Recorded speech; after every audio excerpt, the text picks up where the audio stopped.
My sister is icing me out for a stupid reason. I just can't stop thinking about my sister and the cold, ever-growing distance between us. We weren't close growing up. I was going through my own things, depression, etc., and Wendy was the popular kid. I was tubby with dark hair and a brooding mood. She was fit, blonde, and outgoing. It was like she skipped me and was the best older sister to our youngest sister, Sam, who everyone called her Mini-Me. Wendy was also very close with our cousin, who was the same age as me, and who also happened to be blonde, into sports, and popular like my older sister. They got along so well that they became roommates as adults. This part hurt, because I was always encouraged to only play with the cousin my age, as there was a cousin the same age as each of us. So I felt like my older sister had taken a friendship that should have been mine, while also replacing me with a cousin who was more like a sister to her than I ever got to be. I didn't talk to Wendy much for years. She did invite me to a fun event a few states away, so we went on a road trip,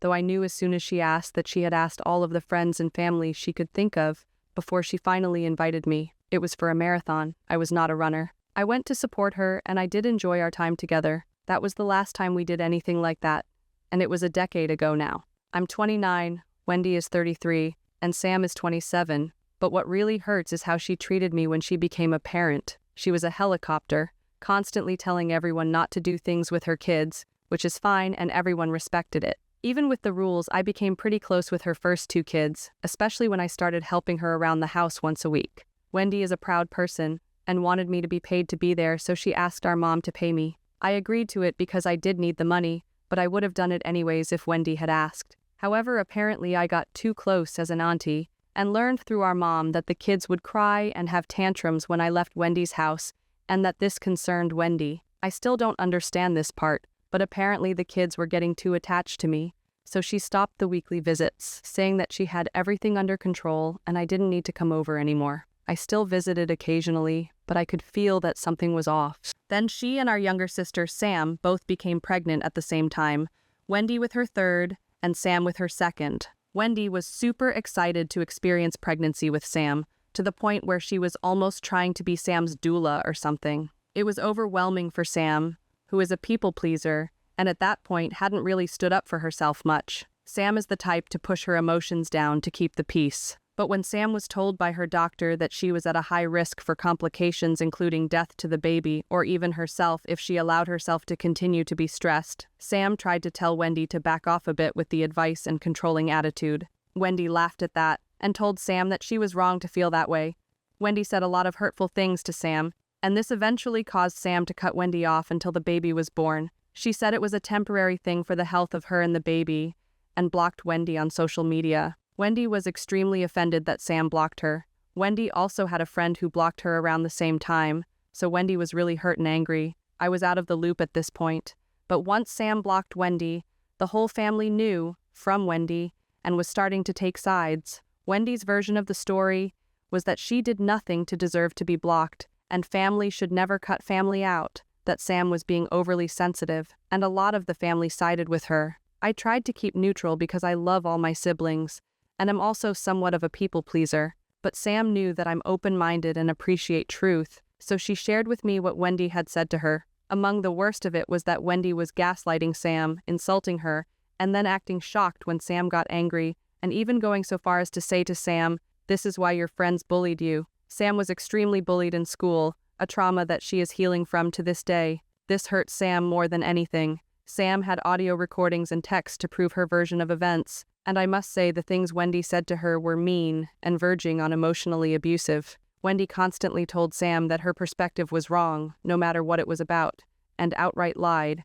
saying she didn't do things that she did in fact do. I never approached Wendy about this, or told anyone how I felt about the situation. It wasn't my place, and it wasn't about me. I supported Sam quietly, listening to her vent and trying to help her feel at least like her pain was acknowledged. I told Sam that I loved her and Wendy too, and hoped that they could sort it out after the babies were born. Wendy never talked to me during that period. I heard her perspective through the family grapevine. Then the babies were born. Sam added Wendy back on everything, and we all hoped it would be okay now. But Wendy left all the family group chats and stopped coming to family functions for a while. I didn't see her kids for a few months. It wasn't until the summer, 5 months later, that things blew up between Wendy and me. My mom invited me to go camping with her, Wendy, and the kids. Wendy's husband was working.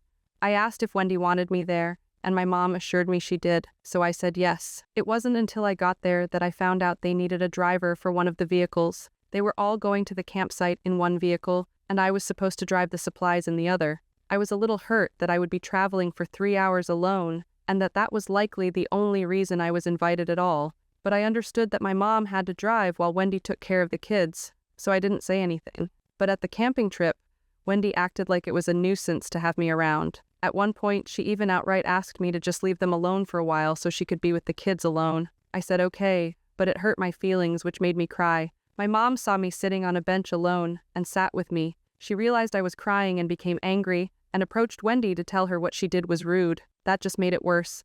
And my mom and I ended up spending that afternoon together while Wendy played with the kids. On the way back to the campsite, no one said anything. Wendy took the kids to the cabin to nap, and my mom and I didn't feel welcome into the cabin, so we sat in the truck and talked about how it felt like Wendy didn't want either of us there. Wendy had said to our mom that she really had wanted her husband there instead of us, which hurt my mom's feelings. I went to talk to Wendy at one point, asking if everything was okay between us. She confided that she wasn't sure where I stood with the Sam-Wendy fight, so she didn't know if she could trust me. I told her they were both my sisters, and I loved them both, and I hoped they would figure it out, but that I had no feelings about it personally. I thought maybe it would be okay after that. Then, while we were cooking food, I tried to play with Wendy's youngest while she was cooking. He made a sound while in the high chair, so I looked at him, smiled, and clapped my hands just to interact with him. Wendy dismissively said, "You don't need to do that. He's fine." Hurt, I muttered. "I'm just trying to connect with my nephew." But I stopped and just ate my food. It was the first time I'd ever had the chance to even make eye contact with him. My mom and I talked and agreed that if Wendy wanted, we would go home early and leave them with just the supplies they needed and one vehicle. Wendy agreed pretty quickly, so we all went out for ice cream one more time, and then Mom and I left. I found out later that after that was the best part of the trip for Wendy, so I guess it worked out. About a month later, we were having a camping weekend with the whole family. Sam was there too. It was tense, and at one point Wendy wasn't coming around the group anymore. When she was around, she was incredibly short with me, so I texted her. This is that convo. Me. Hey, I'd really like to talk when you're free if that's okay. I love you, Wendy. Honestly, I can't take one more minute of family drama. The whole situation with Sam took every last care I had out of me, so I really don't want to be around it, and I don't want to talk about it. Me. If you don't care about how I feel about our relationship, that's up to you. Stop lumping me in with Sam. I am my own person, and I don't want any drama. You've hurt my feelings, and I tried talking to you about it yesterday, but you didn't let me. I can only be pushed away so many times before I stop trying. I love you and your kids. I want to be involved, but not if I feel unwelcome. I feel like all I've done is try to be there for you, but it feels like you don't respect me or care to be around me, and it does hurt. You used my acts of service and then cut me out of your life because of someone else's actions. That's not fair. I want to be there for you, and it hurts that you don't see me as your friend. Wendy. I used your acts of service? You mean when Mom paid you to come play with my kids and help me clean my house? Do you actually consider that me using you? If you didn't think that was a fair deal, you could have said something? I have my guard up around you and our whole family. Whether you like it or not, you are lumped in with her. I was extremely hurt, and now have trust issues with everyone in the family. Man, and even you saying something like I used, you just makes me glad I am not letting anyone in anymore. Do what you want to do. Don't do what you don't want to do, but don't put it on to me like I am using your acts of services. Acts of service is a gift you decide to give, not something someone can take. Sheesh, I just don't have the capacity for this drama. I'm allowed to step back and have my guard up and take a break for a while. I never said or did anything to you, I just took a step back. Me. It is not my job to help you. I did it out of love. Mom chose to pay me, and I didn't say no because I did need help. I would have done it anyways, because I love you. I felt used after the fact because you cut me out of your life once you didn't need someone anymore. You stopped calling, stopped responding to my messages, stopped being around. How am I supposed to take that, Wendy? When have you ever taken an interest in me except when I've been there for you? I thought I was part of your village, but clearly you don't actually want the one you have. That's fine. I can stop trying. I'll never stop loving you or the kids though. So if you change your mind and decide you actually do want a relationship with me, then let me know. I'm done trying to take the first step. Have your space, Wendy. Mom only asked you to help me because it was a win-win for both of us. I would not have accepted that work without pay because obviously you felt like I owed something to you. I don't answer people often. If you haven't noticed, I'm busy with 3 kids 24/7, exhausted, and don't have time for myself, let alone other people right now. If that offends you, then you need to not have a relationship with me. You don't owe me anything. I just thought you wanted a relationship, but you've made it clear you don't want that. Asking for help isn't a bad thing.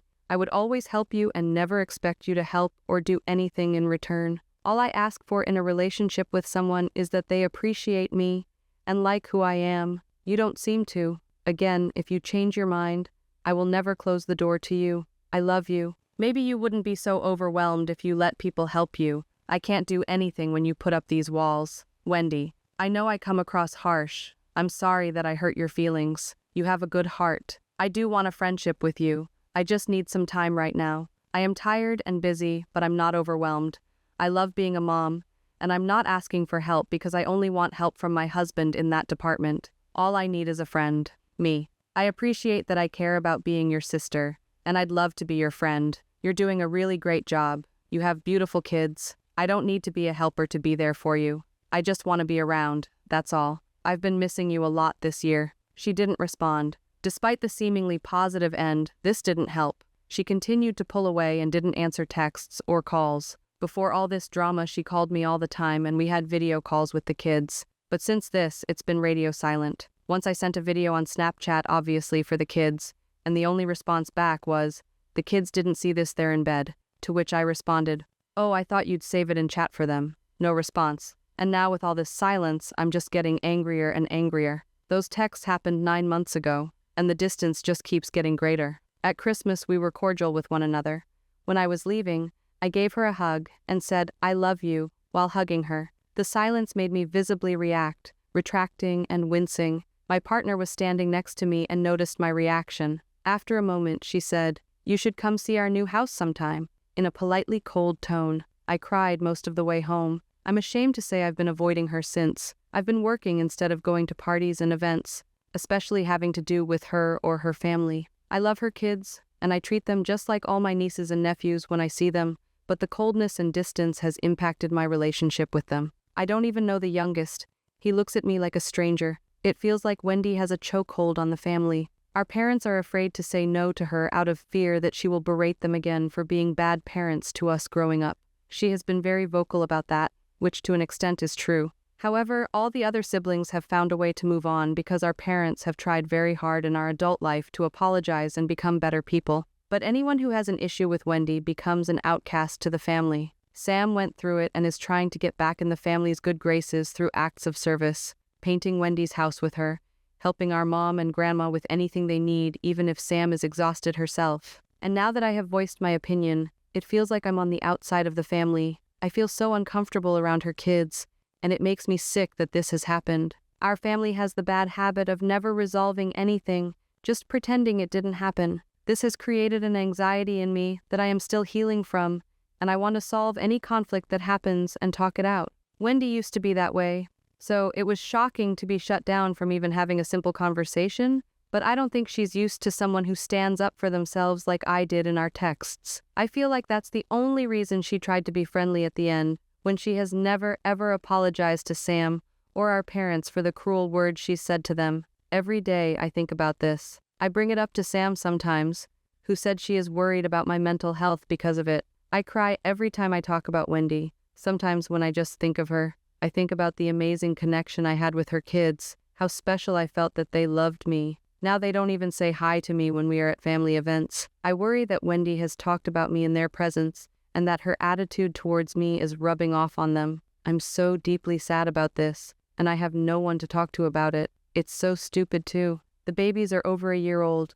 Wendy and Sam are talking again, but somehow I've been cut out of the circle. My heart hurts at the loss of connection over this. Next up, this one's wild. My partner got another girl pregnant.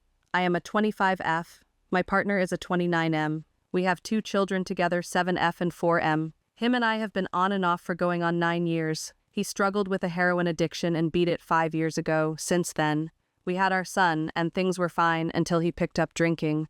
We broke up because of it and ended up getting back together 3 months afterwards.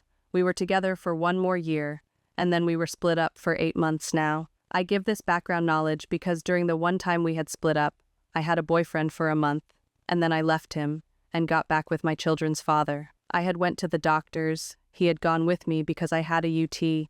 They asked me if there's a chance I could be pregnant. I said possibly, but I doubt it. I took a test, came back negative. He was calm through the whole situation, but again it was 30 minutes to wait for a test. Now fast forward to today, he is about to go back into rehab now for his alcohol issue, and he contacted me after us not speaking for 8 months, asking if I would meet and speak with him. I did, and conversation was amazing. Seems like he was prepared to do the right thing so we could be together again. On a quick side note, I've absolutely zero tolerance for substances around my children. He's not a bad man, he just has issues. Anyways, so conversation went good. Next day, we spent the night together, everything was amazing. Now, by the third day of us speaking, he drops the bombshell on me.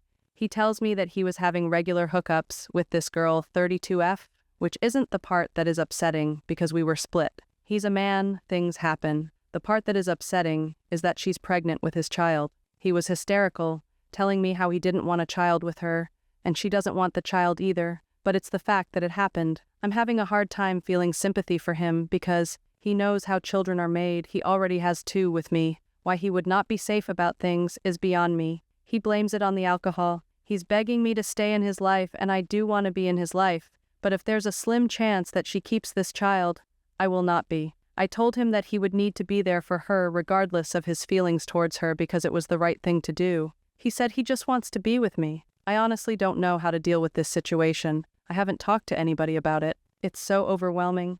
I don't know if I'm the asshole for telling him I will not be with him if he has a child with another woman, because what kind of woman would I be if I demanded that she got rid of it? What kind of woman would I be if I wouldn't kept him from being active in her pregnancy? I feel like it's not my place to have say-so. In that situation, it's his and hers. I don't know what to do. This is so messy. Now this next story really stood out. Family drama about college housing. So I am really bad at keeping things to myself, but I am being told that it's best that I keep this information from my parents until I have everything set in stone. I am itching to tell someone about this. So here I am, 25F. I'm going to college in the same town where I grew up. I chose this college as my dad works there, and I get free tuition for half of my schooling because of it. But I still need to take out student loans for books and living expenses as I do not want to be living with my parents. I will get to why in a moment. Recently, my college housing lowered the age limit to live in student-approved housing from 27 to 26, and considering that I am 25 and turning 26 next year, I am forced to find different living arrangements in the next 2 semesters. While at first I was confident in finding different housing, I soon began to fear the ability to afford different housing. This is because of my free tuition. I don't get as much money from student loans compared to if I didn't get free tuition, but considering that I only get this free tuition for half of my schooling, I am expected to pay tuition for the other half of it, and by this point, I am almost halfway through my education. I had a late start. I also get less money from student loans because I am a half-time student, meaning I take 6 credits a semester rather than 12 credits a semester. The trade-off is that I go year-round instead of getting a break semester. Considering this information in my budgeting, I found out I could not afford housing. So fearing the worst, I went to my parents, and they in turn offered I move back in and pay nothing in rent. I hesitantly agreed, and since then, they have been making arrangements for me to move back smoothly. Here's why I don't want to live with my parents, however. Through a lot of counseling for my mental health issues, we have recently uncovered the fact that they are emotionally neglectful, and whenever I bring it up to them, they get defensive and deny that they ever neglected me, sometimes even blaming me for these feelings of neglect, like saying, "You're the one that chose not to come to us," or "You've always shut us out." Either way, they always got things to the point where it was my fault that I was feeling the way I was feeling, and that they had nothing to do with it, that I was wrong in feeling the way I was feeling. This has affected me for years, and once I moved out, I was given these wonderful roommates who made me feel heard and safe, giving me a chance to finally begin healing. Recently, my roommates pointed out that I had a job, and though it didn't work very many hours and didn't pay me much, it was a job nonetheless, and I should equate my earnings in that budget. I don't really know why I didn't before, but once I did that, I found that I had the capability to afford some housing if I scrimped and saved. They also suggested to me that I should connect with the financial aid office on campus to discuss what more I could do to afford housing, and through that, I found out that I could afford housing on my student loans alone, since I would be getting more from student loans if I was paying for tuition myself. And talking with them quelled several fears I had. Though and have applied and gotten approved by some housing, I have not told my parents as of yet because A, they don't know their availability for the time I need to move in, and B, I fear my parents will try to reason with me why moving home would be better for me, like they did when I first told them I was moving out for college. So, yeah, that's my family drama right now. I know there might be a few things you guys may be questioning, like why I don't get another job or increase the amount of credits I take a semester. The only answer I am willing to share is that I struggle with mental health. It's been really hard to find work because of it, and adding too much to schedule will send me into a panic. I'm already struggling as is with not panicking about my current job and usual amount of credits. I am open to any advice you may have, but I think I have things figured out for now. I just needed to get all this off my chest.